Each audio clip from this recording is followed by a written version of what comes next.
All right, ladies and gentlemen, boys and girls, welcome back to the Bokeh Podcast. I'm your host, Nathan Holritz. It's good to have you here with me today. It's a little bit dark in the background. We've had some beautiful, beautiful sunny weather as of late, and it suddenly just got cloudy and kind of rainy today. So excuse the darker background today, but we'll make up for it, I promise. Our guest actually has this fancy background. I'm going to introduce her here in just a second. Before I do, just a couple of housekeeping notes. Number one, if you're listening to the audio version of this after the fact, keep in mind that we do live stream every single Bokeh Podcast episode now. If you go to youtube.com/Bokeh Podcast, subscribe there, turn on notifications. Not only will you be able to see the live streams, but also keep up with the announcements for the upcoming live streams. You can also follow us on Instagram at Bokeh, B-O-K-E-H Podcast, and do the same thing there. And if you are here today, part of the live stream, and want to ask questions, because we've got a really fascinating topic, please don't be shy and do that. I see we've got a number of people logging on already. Please don't be shy. Ask questions, comment. You can send us funny emojis if you want to, but be part of the conversation. Let's make this a group conversation, and it makes it all the better, and you get to benefit from it at the end of the day as well. And then just last quick note, something that, of course, I've promised our audience, our community for a long time now, which is that I'll make a donation to Charity Water before every single episode of the Bokeh Podcast. You see a little receipt I popped up on the screen there just for proof. But I do this really ultimately, not only for accountability for my own sake, but ultimately a reminder for our community at large. Look for opportunities to give back. One of our guests a little while back, Sean Lee, really pushed me in this regard, and I took his lead. And I think we should all look for opportunities, even if it's small donations like the one I just shared, to give back to local community, to international or national organizations. A little can go a long way. And I just want to leave that there. All right. Enough of the introduction and monologue now. I want to introduce our guest for today. Annemie Tonken is here with me. Annemie, thank you for coming to hang out with me. And by the way, brightening up the picture too, because we really need it. It got super dark here. Thanks, Nathan. It's great to see you. Well, it's good to see you too. And, break the fourth wall a little bit here. We were chatting beforehand and I was complimenting the setup that you've got there. I mean, I love the contrast of the yellow and the pink. It just kind of brightens up everything. So thanks for bringing the light to the conversation today. No problem. These are my favorite colors, but it's sort of I do enough video recording that I have this just set up all the time. And so it's easy to flip on the lights and turn on the camera. Okay, well, yeah, you set me up perfectly here for a segue into what is going to be our first question. We're going to talk about brand position, as we do here a lot on the podcast, but you are also a podcast host. You talk about being on video. Anybody listening or watching who does normally will also realize we've got really good audio going on. This is because Annemie happens to also be a podcast guest. I'm going to pop up your website here, Annemie, but will you just kind of intro that podcast just for our listeners in case they want to chime in or to listen in? Oh, sure. So the podcast is called This Can't Be That Hard. And, I know you talk a lot about brand position. I teach systems that, like smart systems that help photographers run profitable, sustainable businesses that they love. There you go. It's perfect. You're right there. Yeah. So. Well, and for everybody listening, so I still have it pulled up on screen. Anybody that's listening to audio, of course, you can't see this, but you need to go to thiscan'tbethathard.com. Just like it sounds, very easy. We'll link to it in the show notes at bokehpodcast.com. But Annemie, I mean, this is a prime example of a wonderful brand position statement. You talk about the market that you're serving, and you talk about how you do what you do differently, potentially than those in the space, because there are a lot of photographers these days who are in the educational space. They're doing workshops, they're offering courses online, they're hosting podcasts. It's nice to be able to create a little bit of clarity about how you are different from the rest of the crowd. And I'm curious, did it take a while to land on this brand position statement? Yeah, I mean, the business itself took a fair amount of time in its nascency, trying to figure out, I feel like I have stuff to help people with, but what is it that I want to hone in on? And in photography, there's so much great education out there about the art of photography. And what I felt like I had the best piece to contribute really was around the business side. When I look around at other photographers, I mean, I wouldn't say at this point I'm 11 years into my business and I don't feel like I suffer from a lot of imposter syndrome about being a photographer and being a professional photographer. But I do look around and can very honestly say I'm not the best photographer out there. I'm not like blowing any minds with my work. I think it's really good. My clients love it. I know I'm doing a good job, but what I feel like has made my business really work for 11 years and be profitable and all those kinds of things is putting in place really strong business systems. So I felt like that was the thing to share. And once I got really clear on that, I was able to put that into language that I felt like conveyed it. You try and convey what you're trying to convey in a short period of time. And so that was what that was all about. Well, and again, you've done that so brilliantly, and I have to highlight this for the sake of our listeners and viewers, helping photographers run profitable, sustainable businesses that they love.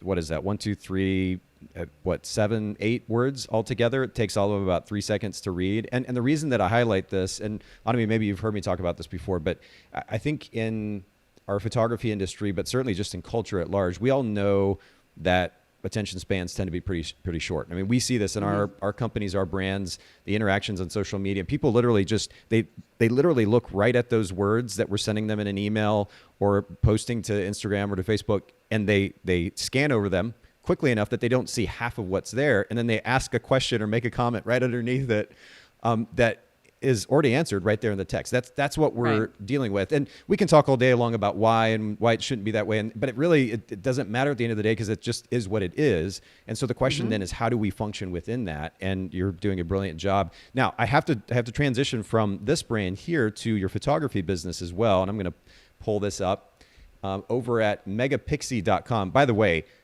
major shout out to a great URL, a short URL, something memorable. I think that's brilliant. I'm a little bit of a nerd when it comes to finding URLs. In fact, I just bought 4 or 5 more this morning as well. But how did you come up with that business name and find that URL? You see my hair, right? Fair enough. Every year I talk to my accountant and I'm like, you're sure I can't write off my haircuts? Come on, this should be a write-off at this point.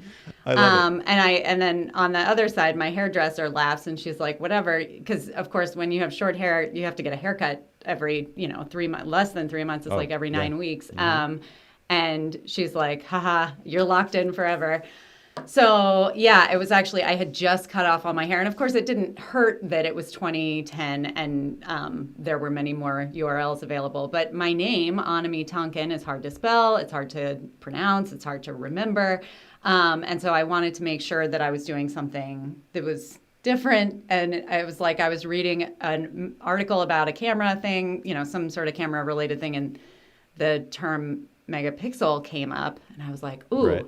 I'll do it this way. And so anyway, I have a love-hate relationship with my brand name because I do get lots of people who are like, is this megapixel photography? Is your name Mega? And it's like, no.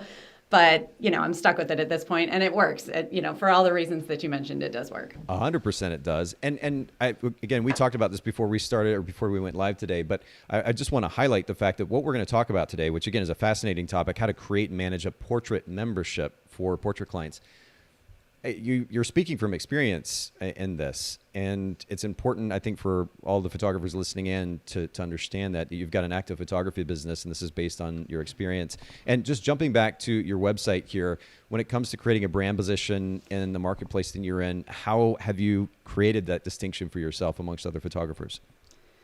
Yeah, so I feel like with your photography brand, there's a bit of wayfinding to get there, but in this period of time, I have really settled into working primarily with busy professional families. So my brand position, I would say, is that, I help busy professional families capture the joy and beauty in their everyday moments in a way that is streamlined, simple, and as stress-free as possible. Wow. And so when I am talking to people about their, what they can expect from me, I probably put as much emphasis on the fact that, like, yes, absolutely, you look at my portfolio, you're going to get great photos, but also I'm going to do that in a way where the only thing that you ever have to show up for or that has to be done on my time is that we are going to get together for a session, but everything else, I send them, videos to talk about, this is how you navigate the gallery that I'm going to be presenting to you, or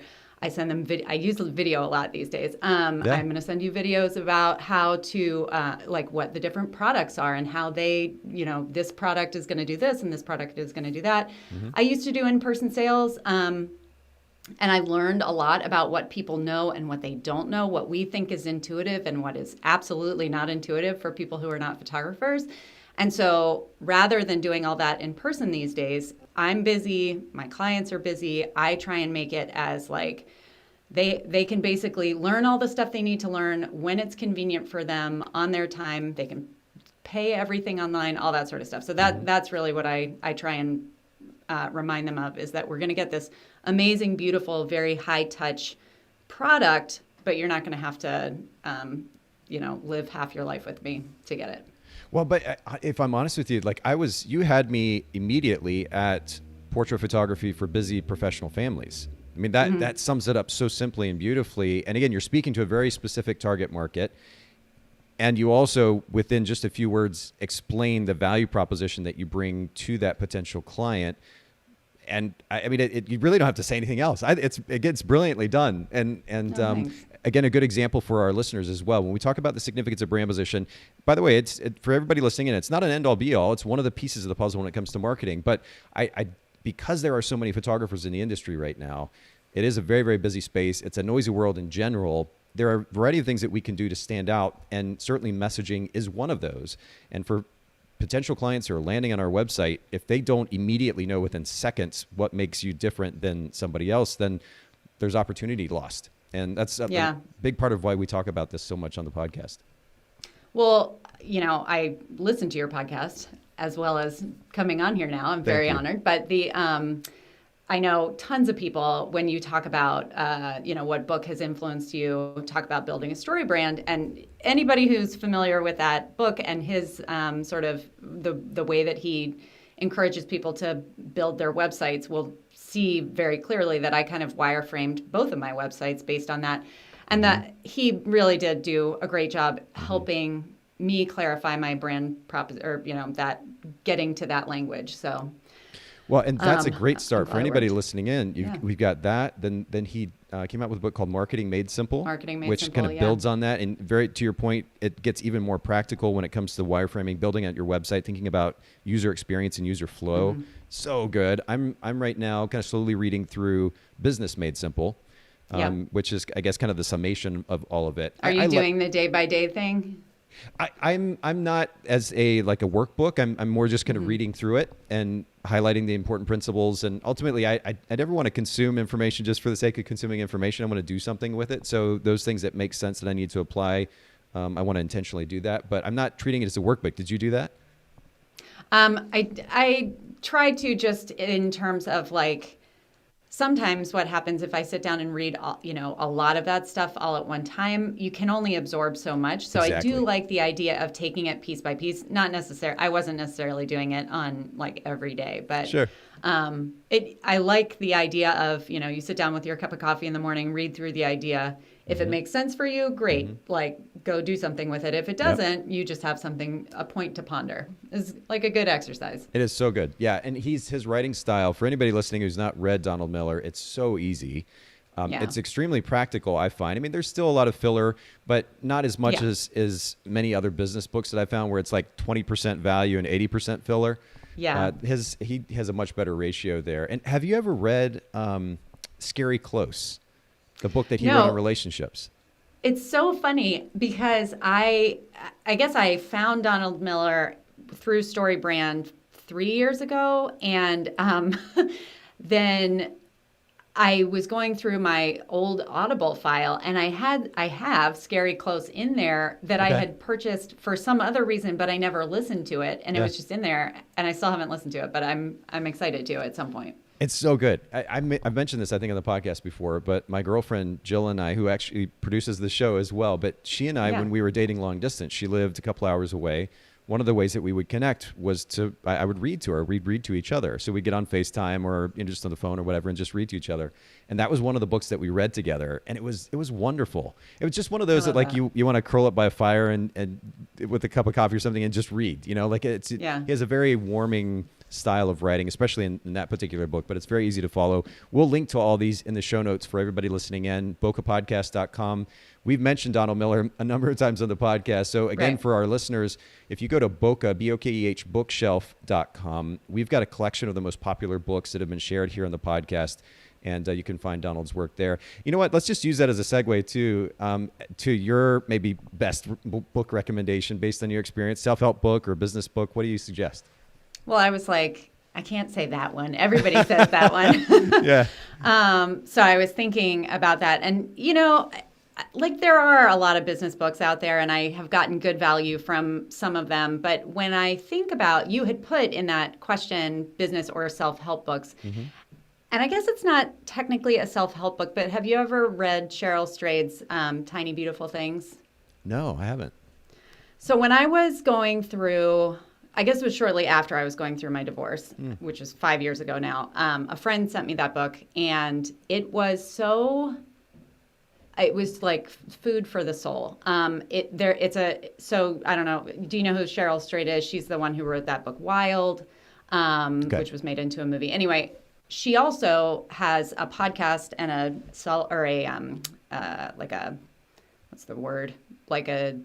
help column, like Dear Ann or one of those. Mm-hmm, mm-hmm. She used to have it called Dear Sugar. Okay. And it was sort of like a love, sex, relationship thing. Mm-hmm. This all sounds crazy. I am telling you, the book is incredible. It is just a series of these like questions that got written in and then her responses. Okay. And they are so poetic and they are so affirming. And it was like exactly what I needed at that time. And then I have gone back and reread it. And I recommend it to anybody. And I feel like, we're solopreneurs, and like a self-help book or something that feeds you is also feeding your business. I think that the healthier we are as human beings, the better we're going to be able to serve it's like put your oxygen mask on before you help other people. And so when I was thinking about like, what book do I want to recommend? That's the one I wanted to put out there. Well, and I'm going to pull it up here on screen for anybody watching the live stream, but Conversations on Tiny Beautiful Things. Is that the one?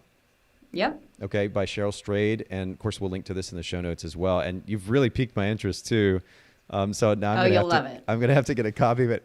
I have all of these guests on the show, and I keep getting book recommendations, and I keep buying more and more. And I'm like, okay, I need to actually get through all these books that I'm getting the recommendations for. But that actually looks really, really good. Okay. We'll link to that in the show notes. Let me ask you about customer experience. And I know we're going to talk about something today that is very much tied to this, but if you were to sum up one of the big ideas that drive a great customer experience for your brand, whether it's for the photography-facing brand or photographer-facing brand or for those clients of your photography business, what would that big idea be?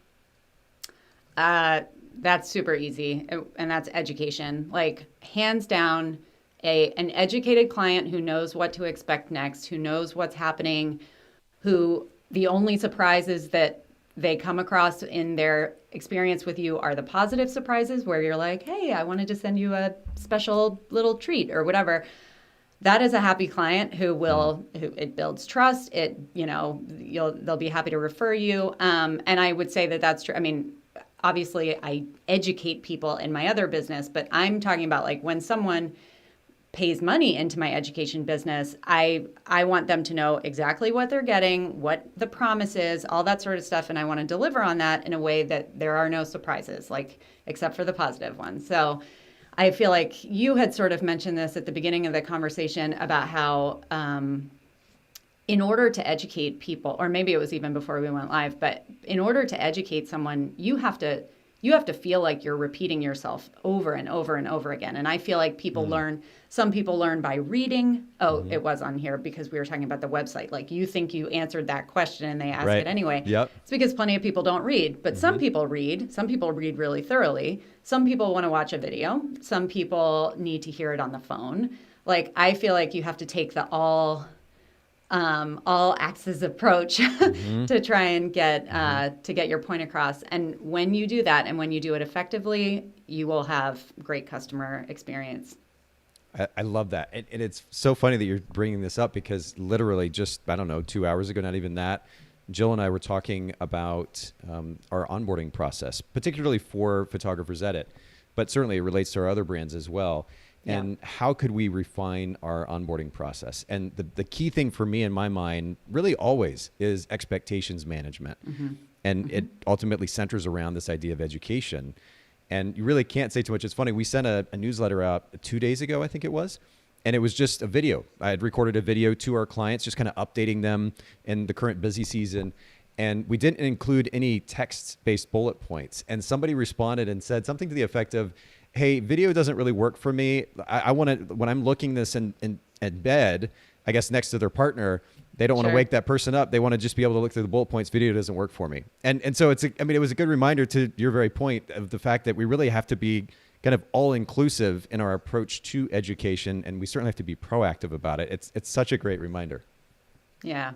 Yeah, I think if you can sort of hit all those different ways of communicating and ways of educating, not only are you going to be meeting people where they are, the people who learn better in different ways, but you're also going to start being more accessible. And I think that that's something that we've all learned more about. Thankfully, technology is on our side. We have things like closed captioning, and we have things like automatic transcription services that can make it easy to give like creative video, but then have the written version available for people as well. So I love continuing to learn about this stuff because it helps other people, but when they're helped, it helps us as well. It's worth your time to invest in learning that 100%, stuff. yeah, full circle all the way. Speaking of time, talk to me a little bit about time management. What does that look like for you in, I guess, the effort to not get overwhelmed by business, get burnt out by business, still being able to live a life simultaneously? Is there a big idea driving that effort? Yeah, you're asking me this at the end of October. Fair enough. Oh, yeah, I get that. I am not perfect. I run 2 businesses. I have an 11-year-old and a 15-year-old. I am a pseudo-single mom. I have a partner, but I am divorced. And I'm very busy. I imperfectly use the Michael Hyatt's Full Focus Planner. And I do even though almost everything in my life is on digital and on the computer, I do like having a paper planner. And I like the concept of like a big 3. If I can get 3 things accomplished today, what are the 3 things that are going to move the ball forward? So I do try and use that on a weekly and a daily basis, but I don't do it perfectly. The other thing that I have come to realize about myself is that I do like live and die by my calendar. So if I put days off on my calendar and protect them, then I tend to actually take them off. I don't do it as often as I'd like. I'm trying to get there. It's the slow, steady, push toward always outsourcing as much as possible. And does that outsourcing or delegation, whatever it might be in your business, administrative tasks, album design, editing or otherwise, is that something that you have implemented in your business? Have you had experience with that? Has it been good? Oh, yeah. Tons of outsourcing in my photography business in particular. It sort of started with my CRM, where I got started with a CRM, I don't know, 6 or 7 years ago. And that was sort of the first instance where I wasn't actually physically doing every single thing in my business, where it was automated. And I was like, whoa, I got so much more done today just because I didn't have to press the send button on this or whatever. And so that kind of opened my eyes. I mean, I've always had a bookkeeper, accountant, but so the CRM, and then now I outsource my editing. I have an editor, and that's kind of it for my photography business, I guess. Although now with the 2 businesses, so I have some employees with my education business, and I would actually like to get like a full-time assistant who's doing communication stuff for both businesses. Yeah. That's the goal. I'm not there yet. But I hear you. It makes such a difference. At Photographers Edit, we have a customer service team, and I feel super lucky in that I don't have to handle every piece of communication coming in. I would just be so overwhelmed. And obviously, we're dealing with thousands of photographers over time. But even in a photography business that might deal with, say, 20, 30, 40, 50, even 100 clients in a year, the idea of having to manage that all the time on top of everything we also have to, or everything else that we have to do is such an overwhelming thing. So absolutely, anything that you can, or anybody listening in can delegate, to your point, can make such a massive impact. If you can't justify the cost of a human being to hire, like step one and absolute baseline is that CRM. There's so much great stuff that can be done either automated or near automated. I think it's just a no-brainer. Yep, absolutely. Well, I want to just kind of transition to our kind of primary focus for today, which is this concept of a portrait membership. And it's honestly not something we've talked much about here on the podcast previously. Over 500 episodes. It's kind of crazy. So I'm glad that we're doing this today. And I'm particularly excited about it because I think it's a really interesting opportunity for our community to learn something that could add significant value to their business, whether it's, if they do a quick turnaround this season, sometime the rest of the season going into the holidays, certainly planning for 2022. And that is the idea of a portrait membership. And I mean, it may seem obvious to some or even most, but can you just start with a definition as you see it, as you've used it, what a portrait membership actually is? Sure. I mean, I think we all kind of know what a membership is generally, right? We belong to memberships of every kind, whether it's Netflix or any, Amazon Prime. I'm like naming the big evil overlords, but Sure. everything down to like, I have my HVAC filters that I have to change in my house. Those are in a membership thing where they just mail them to me every 3 months. And I just joined, what's it called? Who Gives a Crap, which is the toilet paper membership thing. No way. They're really good. And it's all like recycled paper. It's really nice toilet paper. It's great branding. That's awesome. But anyway, yeah. So like, I love those kinds of things because they serve me, right? But the way that I have tried to create a membership in my own business and as a portrait membership is that, and now the way that I have helped other photographers leverage the power of the membership is to position it as a win-win solution that serves both the photographers who want more stability in their businesses and their clients. And those clients could be people or businesses, but anyone who wants or needs regularly updated images. So I'm a family photographer, and my families, many of them, over the years would call me and be like, we meant to call you last year. It would have been 2 or 3 years had elapsed. And they were like, we just got so busy and we were out of town and da-da-da. So I knew there was a need there. And of course, every year that they didn't hire me, that was money that I wasn't making from them. So I was like, how can I put this together so that it doesn't fall off their radar? It's not difficult. And the membership idea kind of solves both of those problems. It gives you that recurring revenue. That's something that we're not used to, I think, as photographers a lot of times. Wedding photographers, portrait photographers, the idea that you can plan on a certain amount, every month, for example. We have busy seasons, we have less busy seasons, and then you have to budget accordingly, and it can be a bit challenging in that way. So even just that as a concept is especially appealing, I would say. What is that? Can you talk a little bit about pricing? Like, what does that membership look like for your clients? Or do you have tiers of membership pricing? Yeah. So, well, let me back up and say the way that I sell my regular photography session. So the first time somebody reaches out to me, I have a system that some people know. It's called the Simple Sales System, where it's kind of a hybrid in-person sales thing. And the way that it works, therefore, is that somebody pays a session fee, so like a relatively low barrier to entry. It's enough that I'm sort of pre-qualifying them and they've got some skin in the game, but it doesn't necessarily scare them off. But they are well educated on what they're going to be potentially spending down the road. So then we do our session, and then they choose from one of 3 collections, and only the top collection includes a full set of digital files. So without getting into all the details on that, just know that in order to work with me normally and get all of your digital files, you would be purchasing the session fee and then my top collection. Every time I talk about pricing, I'm a total open book, and I'm happy to talk about my pricing, but I always like to remind people that pricing is 100% dependent on your business model, your, all the different things, right? So point. Anyway, for me, that's $1,800. Okay. What I then did when I created my membership was I made it so, and memberships,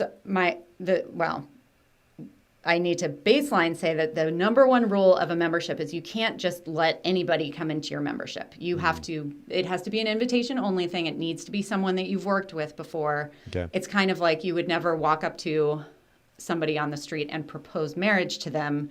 you might ask them out on a date. Totally great. But either party you've can never then done that later before? say, It's so fun. You should try it sometime. weirdly, no one has ever proposed to me without going out with me before. So anyway, so it needs to be an invitation only thing. But the nice thing is that if you've gone on that date with someone, if someone has gone on that date with me, for instance, and they know that in order to get all the digital files with me, they're going to spend $1,800. Then because that is like well above what I need to make in order to be profitable, I can bring the price of the membership below that and include all the digital files. So it's a big hook for them. And they're like, oh, yeah. So I think you're familiar with the term price anchoring, where like you kind of have to know something to compare it to. Photography, one of the hardest things as a photographer when it comes to pricing or establishing value or all that is that photographers price their stuff all over the place, right? And so if somebody's calling me and you and Susie down the street or whatever, they're getting 3 apples and oranges that like the prices are different, what's included is different. I like to use that initial session with a client, not only to sort of feel them out and make sure that I want to work with them going forward and I think we're a good long-term fit, but also that that they are anchored by my standard pricing. And then when I am pitching them with my membership, it's like a no-brainer kind of an offer. Well, it gives you, I love the idea of having some flexibility built into that. You build enough margin in that you can make adjustments as necessary to accommodate, the individual scenario that might require it. But even the potential of, in the context of this conversation, do you recommend giving discounts or running sales, or do you ever do that? Or is that something you would shy away from? Like in general? In general, yeah, because if you're building that kind of margin into your pricing and it gives you some flexibility, do you ever run discounted offerings in order to bring additional people in?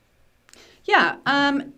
So I don't generally discount to bring people in, but once I have worked with people, I'm more than happy to, like, again, once that anchor has been set where I want it set, and I know that they are qualified to hire me at my normal prices or work with me at my normal prices, then for sure. I mean, like the holidays are coming up and my clients, I'm all about making holiday sales and making lots of money at the end of the year.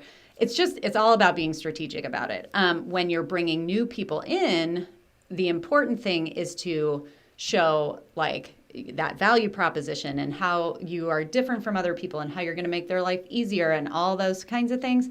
It's so tempting to be like, ta-da, here's the price break for people. But you do kind of get yourself into trouble if that's your first initial interaction with somebody is based on you being a bargain. Yes. Yeah. Great point. Yeah.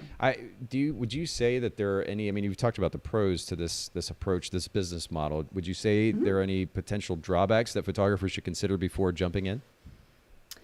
There are potential drawbacks, but I think it really has to do with the way that you set it up. So I think the important thing, if you're interested in putting a membership offer together, is that you really think through the difference between a session, like a discrete session that you have with someone, and bringing someone on as a member is that it's real easy. It's very easy to like get that scope creep or that you need to really well define what's included, what's involved. Okay. And I have to say, scope creep is not a phrase that I'm used to hearing in the context of a photography industry. So that's pretty. And I think that, yeah, I think that was when, the backstory on how I first came up with this idea was that I broke my ankle and I had surgery and they were like, oh yeah, it's a short recovery, no big deal. And then I woke up and they were like, actually, just kidding. It was worse than we thought. And you're going to be off your foot for 4 months. And this was like pretty shortly after my divorce. So I'm single momming it and I'm on crutches and I can't work. Yeah. And thankfully it was in the like off season, but it was still close to 4 months where I had zero income. And I was like, well, this isn't sustainable at all. And I knew that, obviously my ankle was going to heal, but like I could break my wrist. I could do this, that, and the other. Little did I know that a pandemic was on the horizon. But when I was recovering, I was thinking like, I need to stabilize this income. So yeah, that was sort of part of it. But it took me so I had that surgery in December, was back to work by March, and I introduced my membership in August. So that whole time I was considering like, what are the legal not ramifications. It's different though, right? Working with someone on an ongoing contractual basis is different from doing a single session for someone or photographing a wedding or something like that. So I had to work with my lawyer on that.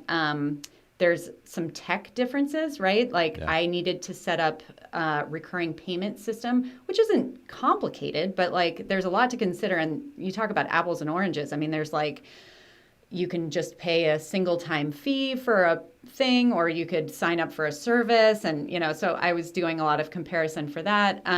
So when you say, are there any cons? I think if you think it through all the way to the end, you can avoid 99% of the cons. The thing that's difficult, of course, is that once you start a membership and you make kind of a commitment to your members, like this is what the terms are, you have to be confident enough to maintain those terms and to stick to those terms for the long haul. So the only thing that I would say, I think it's a great model. And as long as your clients, I mean, obviously you're not going to do like recurring wedding photos, but you could do anniversary photos or family photos.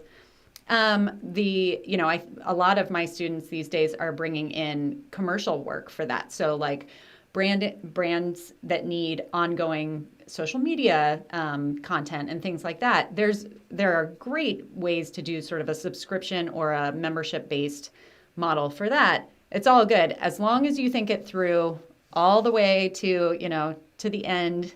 Then I recommend it wholeheartely. I have made a couple of tweaks since I first launched, but it has become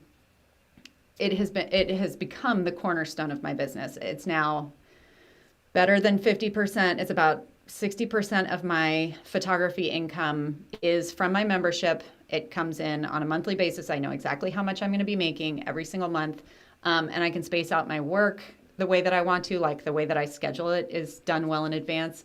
And then, I just do my very best because I love these clients, right? Like I've invited all of them in. They're my people. They know exactly how to work with me. They know what they're getting. They're always happy. And it really does feel like a win-win. I would recommend it highly to anybody who fits that sort of business track. Well, and so let's talk about how anybody listening in, if they're like, okay, this is really appealing to me. I'm really curious how to get started. And you've already alluded to them a little bit, but let's talk just a little bit about kind of the initial steps that a photographer would take in order to begin to put a system like this in place. What would those be? Yeah. So number one is like plan. Figure out like all the different things and how this is going to work for you. And you would put your own hat on and be like, what do I need from this? What are my goals? And then what are my clients' goals? What are the things that are going to entice them to join? Like, what do they really want from me? How can I package that up in a way that's manageable? What are the sort of special benefits that I can add in that I maybe don't give to my regular clients? So one of the things that I don't normally do is mini sessions. So you can't, if somebody calls me and says, are you doing holiday mini sessions? The answer is no.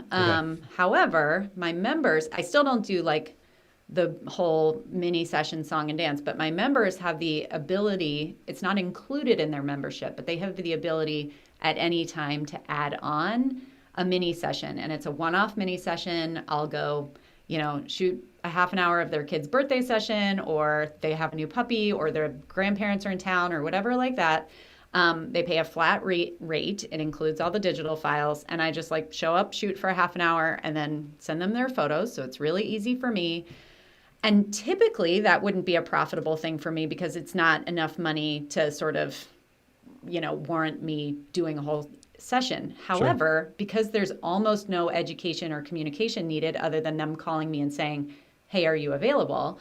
I've already got their gallery set up. I just have to like send off the photos, and also they're already paying me every month. So if I sort of mentally loop that mini session in with their main session for that year, it's highly profitable.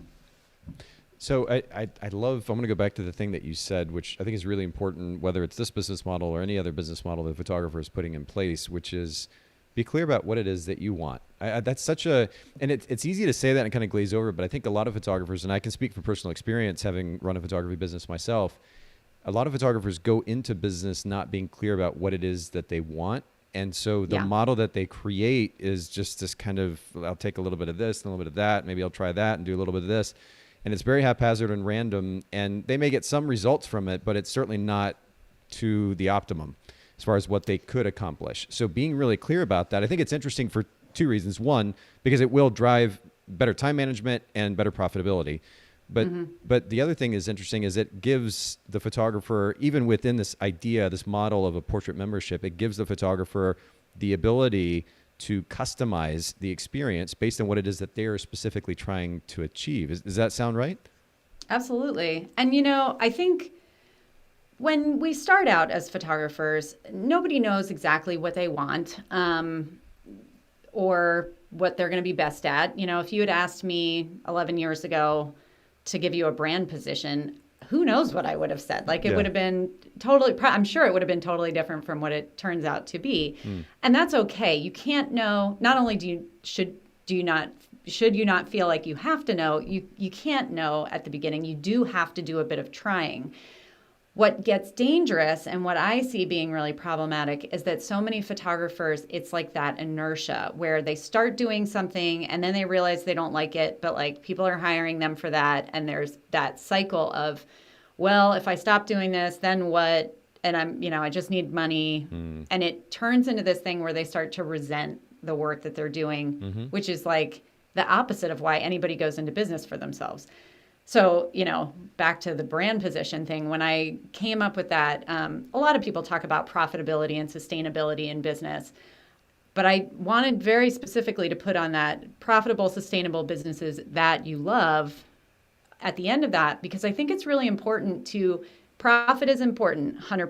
Sustainability is very important for all the reasons, but loving what you do, like there is no reason to kill yourself for what is not an insane income for most people, doing something that doesn't light you up. And I think that you really do have to be intentional about coming back over and over again to like, how am I setting this up? How am I doing this? And that's where I think business gets such a bad rap in this industry. Like, I hate business. I hate having to think about all this stuff. And, we can be as creative in the business side of our business as we are with our art.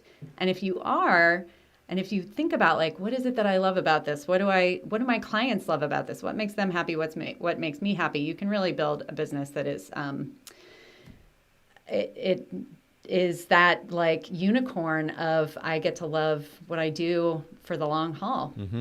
Well, I think what gets missed a lot of times is that the business conversation comes up. A photographer internally, consciously or subconsciously, they automatically say, well, I'm not a business person, I'm an artist. And so they kind of check out.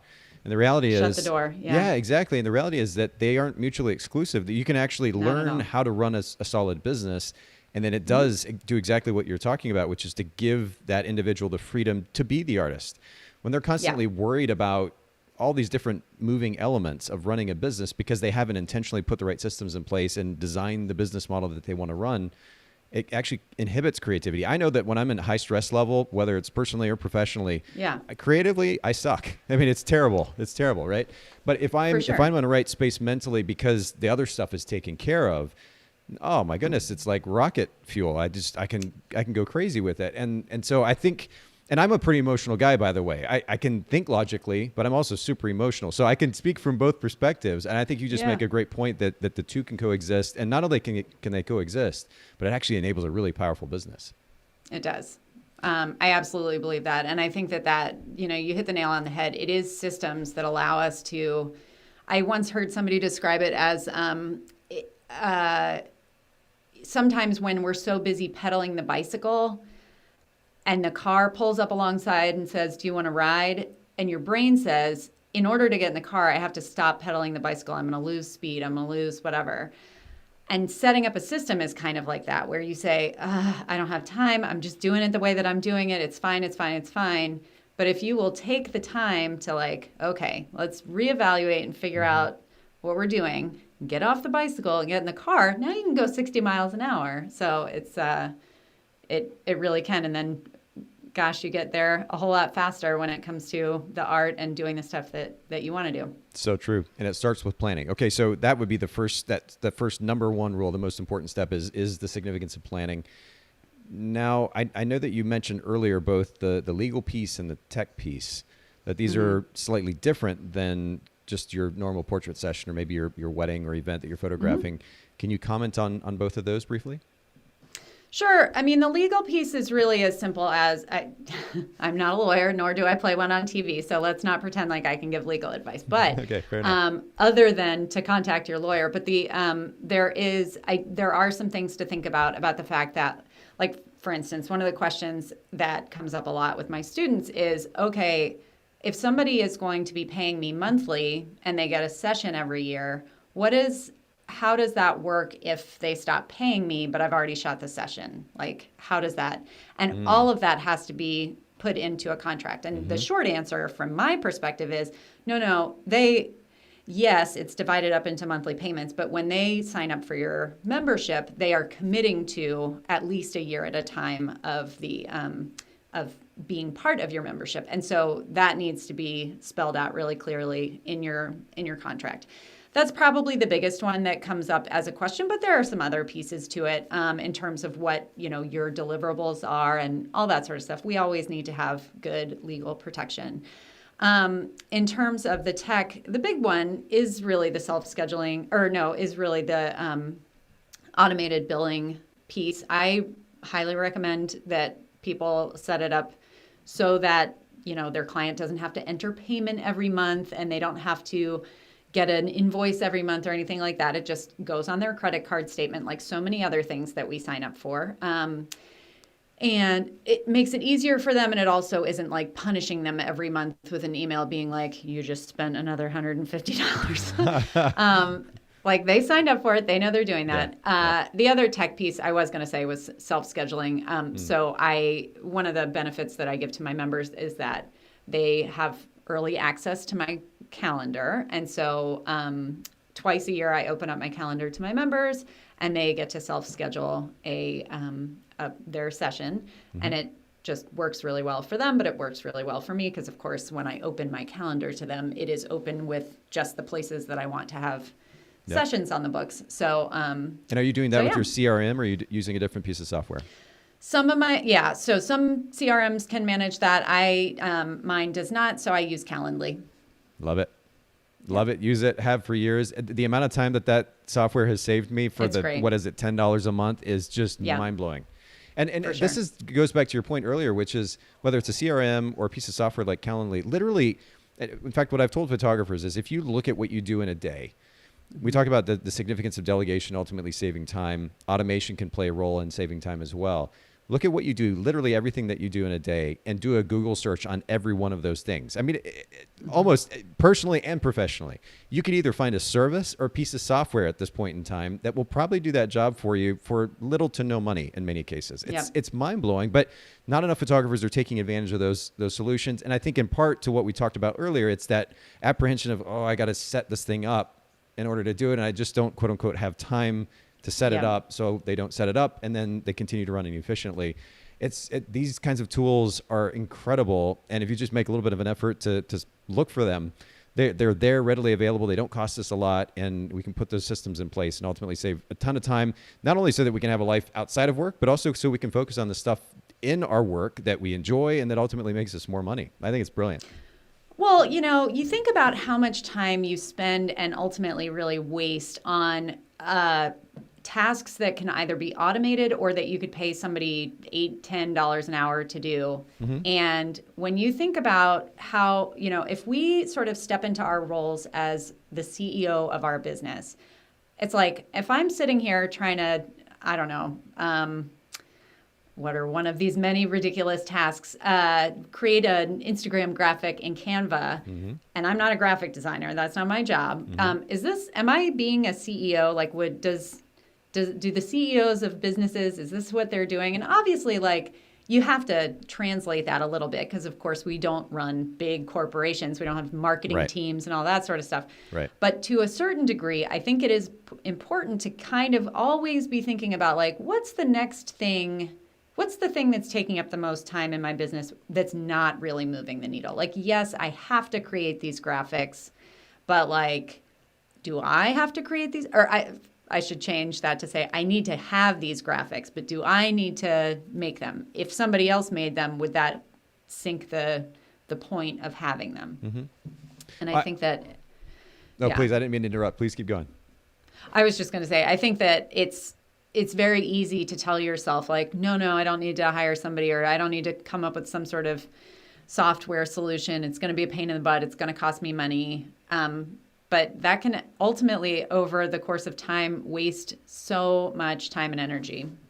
It can. And this is an interesting conversation. I'm mentioning my girlfriend a lot today, but Jill and I had this conversation. She actually came over to our company from the education space. She was in that for years and years.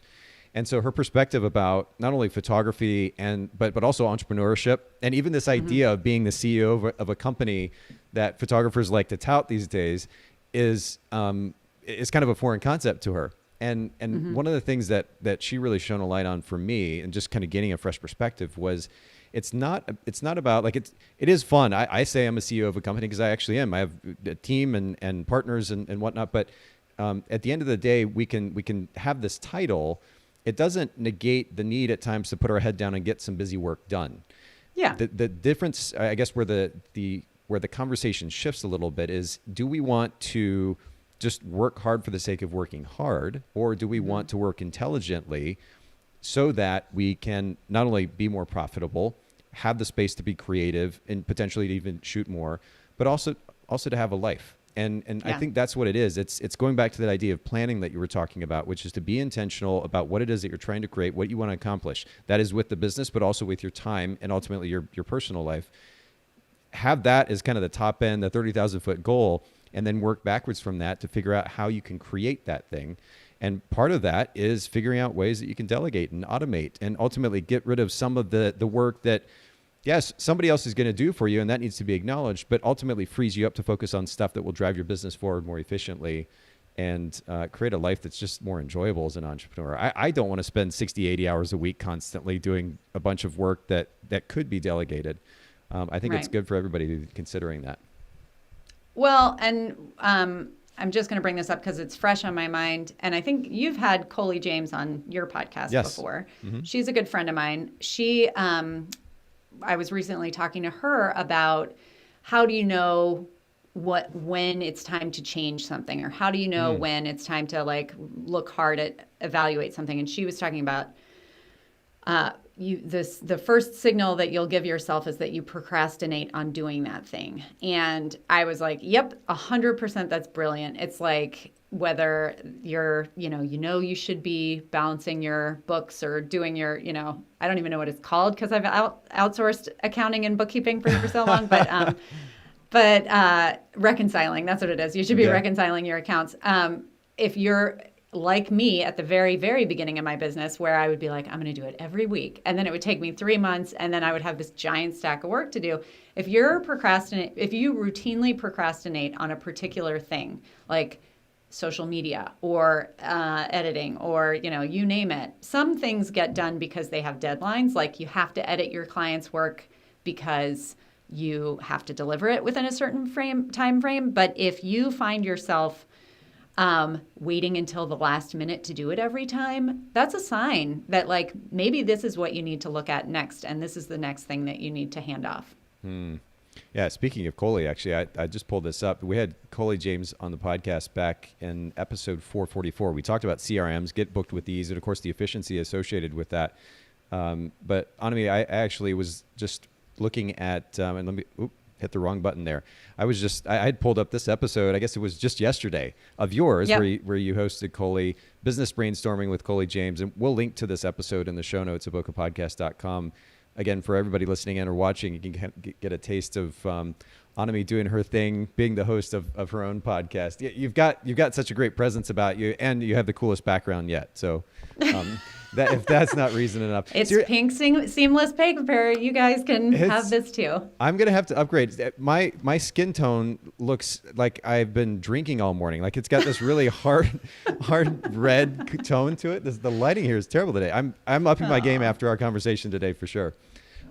Before we go, we've got just a few minutes here. I want to kind of pivot from what it takes to get started to what it takes to actively run a portrait membership. I know that you were telling me before we got started today that there are kind of 3 key ideas there that are driving a healthy portrait membership. Will you share those with our listeners?